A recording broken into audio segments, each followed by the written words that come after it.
what's the point of voting?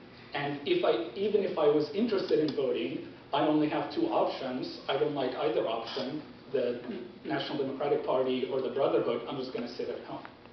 But once you have the full spectrum of political parties, and B, a much more politically active and civically active population, I think you will see much higher turnout and much more diverse turnouts.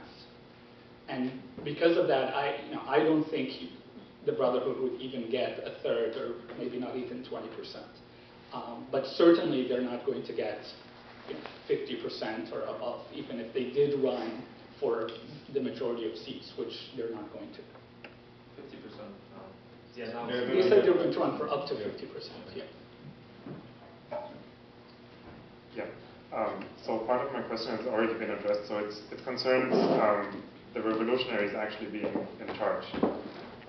So I think the values and the goals and everything of the revolution really inspired everybody, and I think everybody would share Dr. El Baz's optimism of going into the right direction if actually the people who did the revolution were in charge now. But so that's usually what happens in a revolution. An old system is gone and a new system is installed by the people who moved the old system.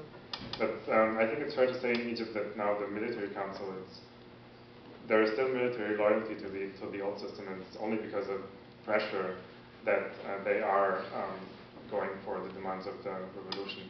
And then you also mentioned that probably in the next parliamentary elections, the voting results will have a large turnout for not people representing the revolution. So do you see any point of worry that actually all the goals and the causes and the visions and values of the revolution will be underrepresented in the midterm, and when the revolutionaries will actually be in charge will only be in a couple of years? And then another part of the question is actually challenging. So we've been talking a lot about turnout of Muslim Brotherhood, but I think, so my question is whether assuming that the silent majority would vote more diverse is neglecting the fact that silent majorities also tend to cheer for the team that is winning. And that once a certain party will reach a certain strength, that by some, I don't know, some effect, a lot of people will cheer for it, and that all these calculations of 20, 30% will not be there. So my question is whether there should be a worry that on the short term, the ideas of the revolution will be underrepresented in politics and I can give you a little bit about that one here, because yes, actually the revolution, for the people that actually made the revolution, will be totally underrepresented in the regime of today or the near future. Because running of a government requires the bureaucrats, and the bureaucrats are there now. But the bureaucrats of today are different from those of yesterday, because the bureaucrats of today feel, see, and believe that they are under observation. And anything wrong they do is going to be on the paper tomorrow, and they will be cut. Then that is number one. So that the people now that are running the government are government bureaucrats. They are decent people, and they are well aware of the fact that they are under the observation.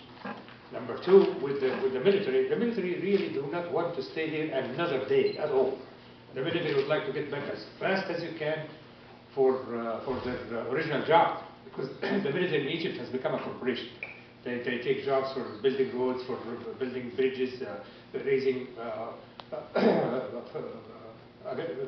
agricultural production. The Egyptian army is the largest producer of the bread, like bread.